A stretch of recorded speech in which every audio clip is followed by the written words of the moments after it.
What is happening, y'all? Happy Tuesday. Let's hop back into it, shall we? We're gonna speed run this immediate event. Okay, so we've got a 30-year-old rabbi, his following of 12 young men. They was between the ages of 16 and 19 or 20, who were his students, mathetes. We translate that word as disciples.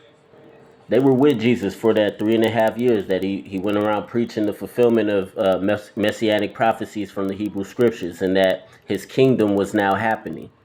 Now the evidence of this said kingdom commencing was the signs he was performing. The sick were healed, the dead were raised, sins were being forgiven, and this was the blatant fulfillment of what was spoken of by the prophet Isaiah. Let's keep going. So during that 3.5 years, Jesus was accused of many things: blasphemy, being demon possessed. He was also accused of some other wild things, but you're gonna need to read that for yourself to find out what. Don't get it twisted, y'all. The Jews wanted Jesus dead, so they conspired with Caiaphas, the high priest. They paid Judas to betray Jesus. They twisted Pilate's arm by convincing him that by letting him live, he was no friend of Caesar's. So Pilate gave the Jews a choice between a murdering zealot and Jesus. They picked the murderer. Pilate calls Jesus the king of the Jews, mockingly. They said, "We have no king but Caesar." Now, as crazy as it sounds, y'all, this was Jesus' inauguration as prophesied by Isaiah. You know what I'm saying? That the Messiah would suffer at the hands of sinners. This is what Jesus came to do.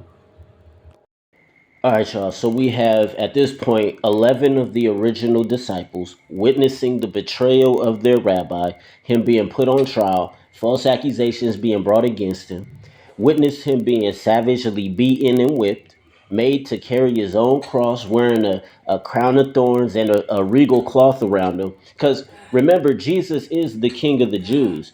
This is Jesus's inauguration. Okay, don't get it twisted. Jesus went to Jerusalem that week for Passover. Okay, and the people were saying, "Hosanna, Hosanna." He came in on a donkey. They had palm branches in their hand. Jesus presented himself as king and as the sacrificial lamb. And this is all according to Hebrew scriptures. Rock with me. All right, y'all. So whether you're a Christian or not, you know this story. The world has been celebrating Easter for 2,000 years now. Jesus being condemned by Rome to the cross is a historical fact. This ain't disputable. What the New Testament documented has been corroborated by extra biblical sources. You feel me? Flavius Josephus being an example, Tacitus being another example, Pliny the Younger being another example. All these guys from the first century. They also write about how his followers claim to have seen Jesus afterwards, and how they were all willing to die over their testimony. These guys are right, they write about this stuff. So Jesus rises, he appears to his matheton and sends them out as his apostolon, his apostles, his sent out ones is what that means.